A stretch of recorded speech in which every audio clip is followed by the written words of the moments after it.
Okay, so we have to know what type of roundabout we're approaching. Now, I've divided roundabouts into three types. I've identified them as three types generally. They're mini roundabouts, open roundabouts, and closed roundabouts. And open and closed roundabouts can be divided into two types, which are the normal roundabouts and the spiral roundabouts. And spiral roundabouts are relatively new, but there are quite a few of them around as well now. They can be in open and closed.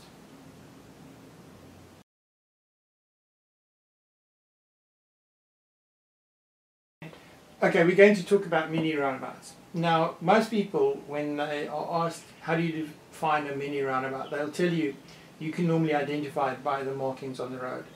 This is actually an incorrect answer, because a mini roundabout is not always a dot, a white dot in the center of the road. It is also, what is really important, it must have a sign defining it as a mini roundabout, because there are many mini roundabouts that actually have an obstruction in the center, but have still got this sign here. And that is what defines a mini roundabout. It is the sign itself at the junction. And it's not down the road as you approach the mini roundabout, it is at the junction itself where the mini roundabout is. So if this is covered in water, or it's covered in snow, or it's raining, or the light is shining from the other side, or it's worn, you can still know when you get to that junction, that sign tells you this is a mini roundabout.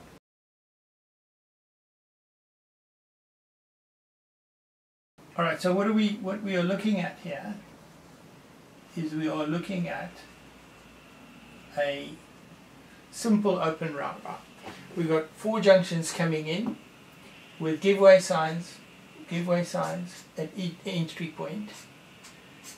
And the way you identify the open roundabout is basically it's any roundabout that a car can enter into, obviously with due caution on priority, enter into and go around the roundabout without having to change priority. So while the car is on the roundabout, it has priority of all the roads entering onto the roundabout. That is normally classed as an open roundabout.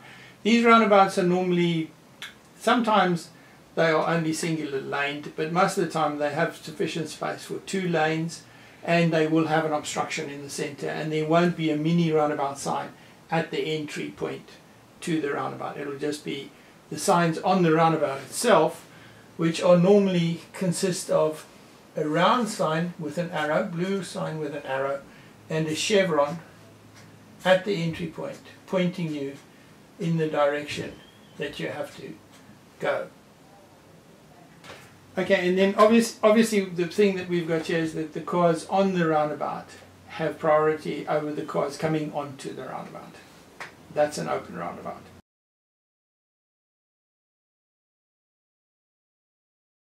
The next roundabout we're going to deal with is a closed roundabout.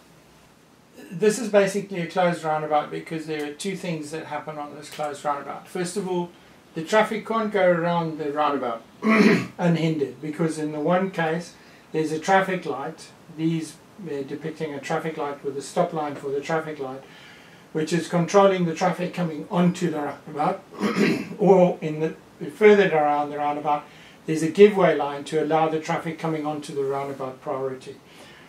This junction would be a normal junction where the actual roundabout itself has priority over the traffic coming onto the roundabout. So the moment either there's a giveaway line or a stop line or a traffic light in the roundabout and you can't actually physically continue around the roundabout without stopping, then stopping for allowing other traffic to come onto the roundabout for one reason or the other becomes a closed roundabout.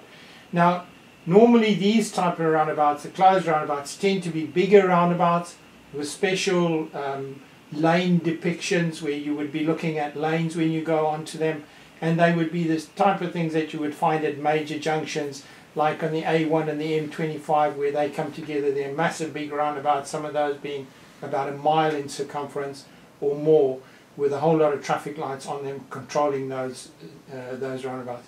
And in those roundabouts you'd be looking at a lot of, you would be very careful with your lane discipline so that you approach the roundabout with the correct, into the correct lane when you're going onto the roundabout. Another thing on this type of roundabout, again, at every one of these entry points where you come onto the roundabout, you would find that you would have the same signage you get on the open roundabout, which is the chevron with the sign pointing you in the direction that you have to go.